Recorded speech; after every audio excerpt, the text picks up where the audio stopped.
قرآن عظیم میں اللہ رب العزت نے اپنے قدرت کے مشاہدات، عجائبات، جیسے سورج کا اپنے مدار پر چلنا، چاند کا اپنے منزلوں کو طے کرنا، یہ سب اللہ رب العزت نے قرآن میں بیان فرمایا، جس پر آج سائنس ریسرچ کر کے کہہ رہا ہے کہ سورج کے چلنے کے راستے الگ ہیں، چاند کی منزلیں الگ ہیں۔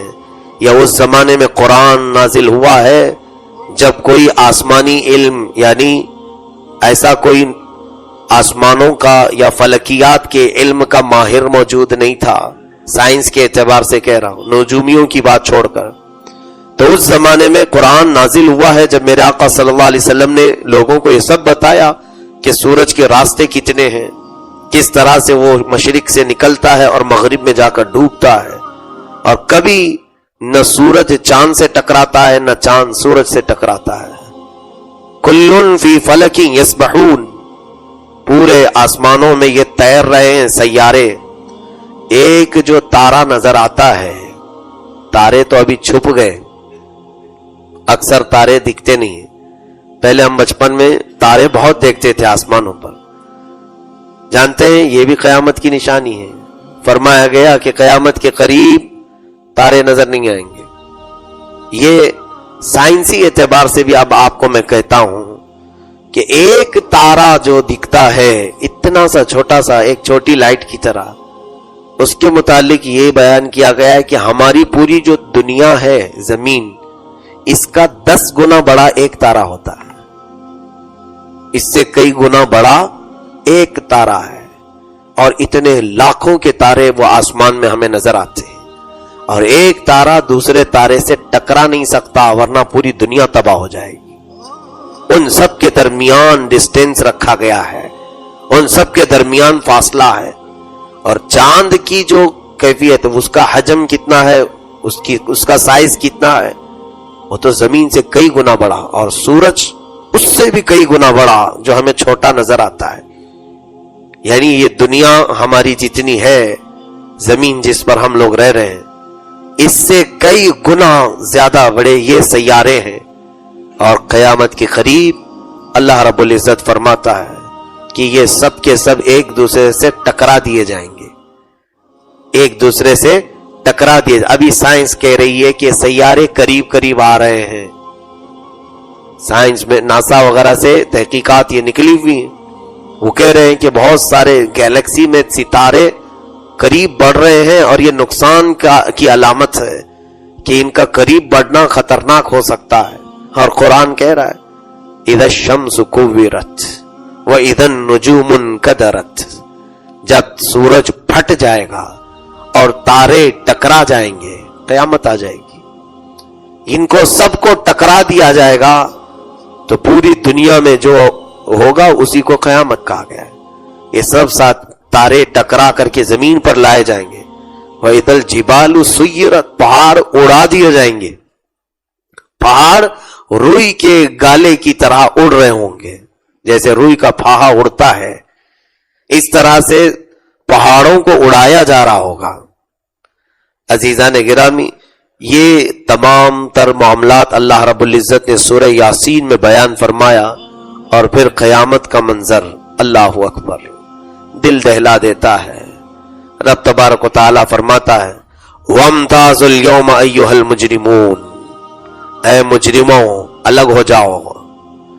یہاں پر پورے مجمع میں ہم لوگ بیٹھے ہوئے ہیں، اگر کہہ دیا جائے یہاں تو سب کی ٹوپیاں ہیں، سب اچھے لباس میں ہیں، بڑے ادب سے بیٹھے ہوئے ہیں، کس کے اندر کیا چھپا ہے کسی کو خبر نہیں، کون عیبدار ہے کون نیکوکار ہے، سب پر پردہ پڑا ہوا ہے، اور اچانک کہہ دیا جائے اے فلاں بن فلاں تو کھڑا ہو جا، اے فلاں بن فلاں تو کھڑا ہو جا اور اس محفل سے الگ ہو جا۔ وہ پوچھے گا کہ اس محفل سے مجھے الگ کیوں کیا جا رہا ہے؟ کہا جائے گا کہ اب تیرے سارے اندر کے عیوب دکھائے جائیں گے ساری قوم کو، تو مجرمین میں سے ہے۔ اس طرح اہل محشر سب کے سب کھڑے ہوں گے، ہم اپنے رشتہ داروں کے ساتھ بھی ہو سکتے ہیں، ہمارے ماں باپ بھائی بہن استاد سارے لوگ ہوں گے۔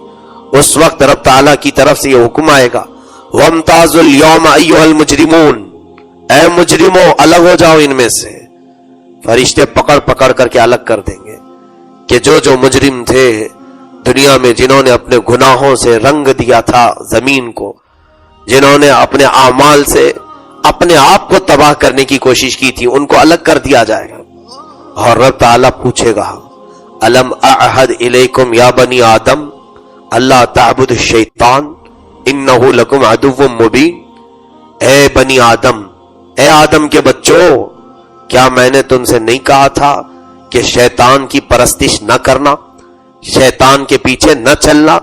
وَأَنِ اعْبُدْ، وہ تمہارا کھلا ہوا دشمن ہے، کیا میں نے تم کو نہیں بتایا تھا؟ رب تعالیٰ سوال کرے گا. اللہ کا یہ سوال ہے بندوں سے، وَأَنِ اعْبُدُونِي هَذَا صِرَاطٌ مُسْتَقِيمٌ، کیا میں تم سے یہ نہیں کہا تھا کہ میرا راستہ سیدھا راستہ ہے، میری عبادت کرو؟ اور پھر تم گمراہ ہو گئے. کیا تمہیں عقل نہیں تھی؟ افلم تکونوا تعقلون، تمہیں عقل نہیں تھی؟ اتنا ہی نہیں بلکہ مجرموں کو جب پکارا جائے گا، پوچھا جائے گا کیا بولو گے آپ، ہم کیا بولیں گے کہ اے مولا ہم کچھ نہیں کرتے تھے؟ نہیں.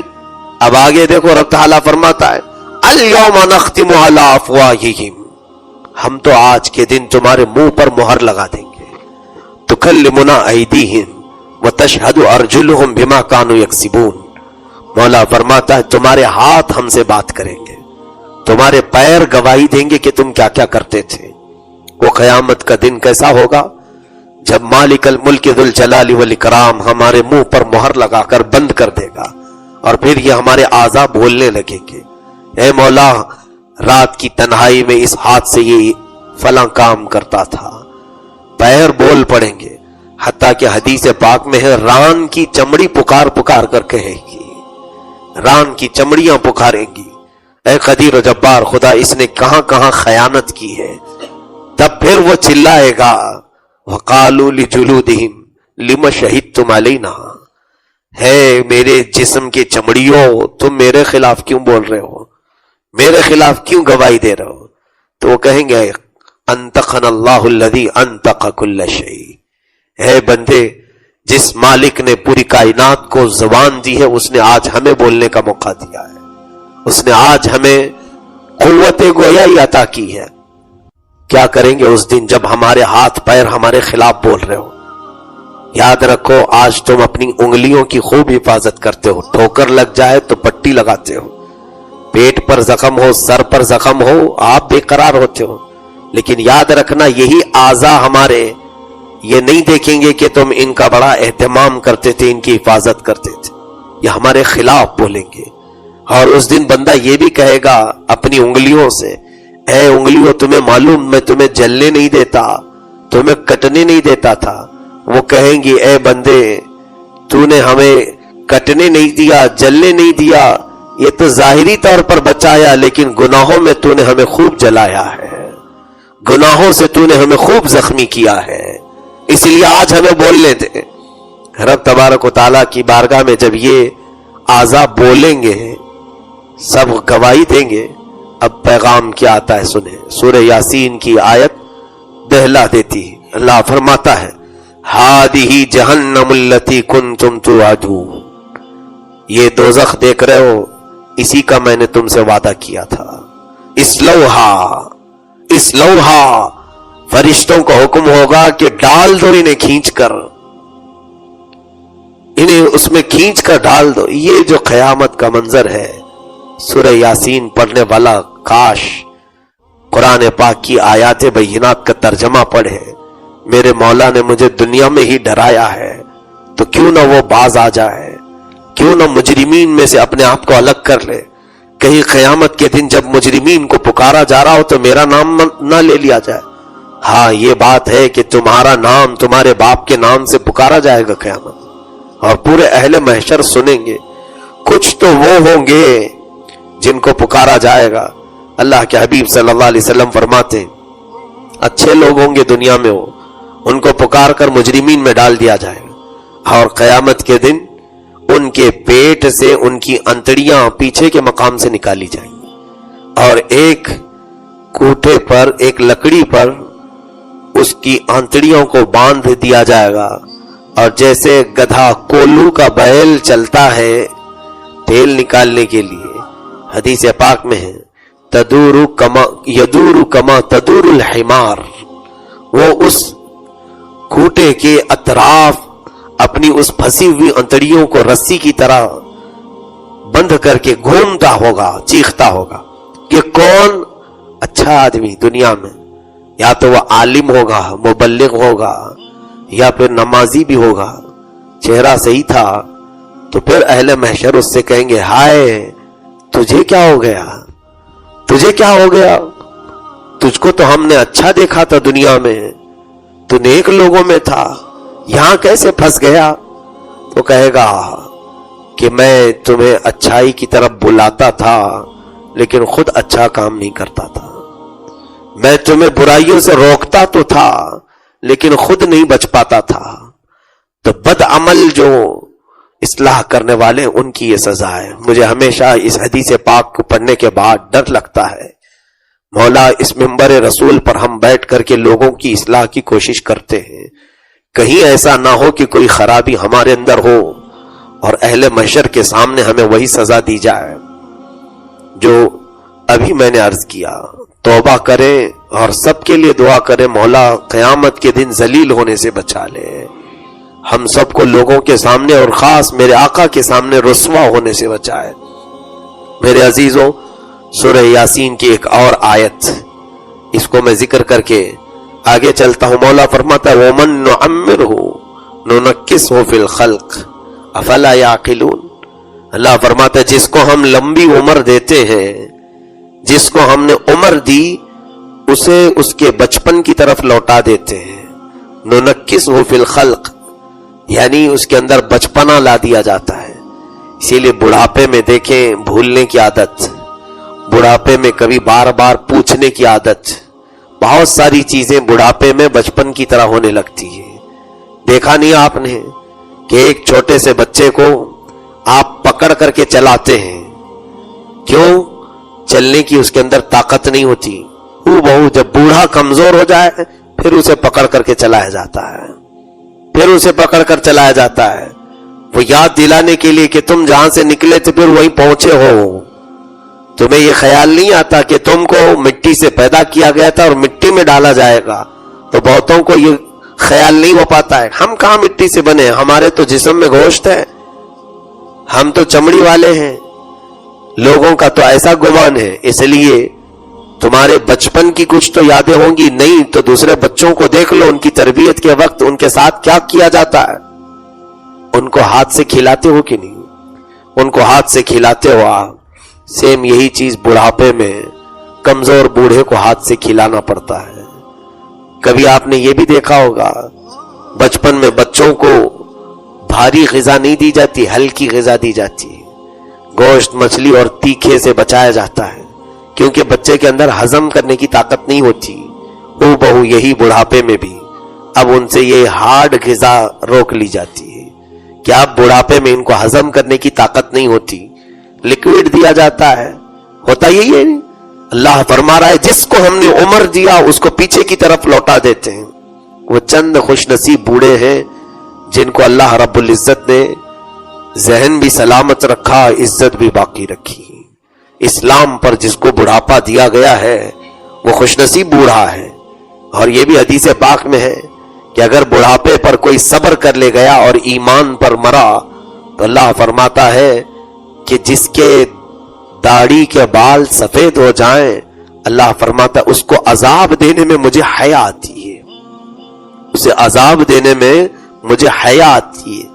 جس کے بال پک گئے وہ مولا کی رحمت میں آ گیا ہے، بشرط یہ کہ وہ اب نافرمانی نہ کرے۔ لیکن کچھ تو بوڑھے وہ بھی ہیں جن کو اب بھی جوان بننے کا شوق، جن کے اندر اب بھی خواہشیں انگڑائیاں لیتی ہیں، وہ اب بھی سجنے اور سنورنے کے خیالات درک نہیں کرتے۔ اللہ انہیں ہدایت عطا فرمائے کہ قبر میں جانے کی تیاری ہے، بیماریاں جکڑ چکی ہیں، ہاتھ پیر ہل رہے ہیں، کمر جواب دے چکی ہے، لیکن پھر بھی چہرہ آئینے میں جا کر خوب سجاتے ہیں۔ کس کے لیے؟ اب کس کو دکھانا ہے؟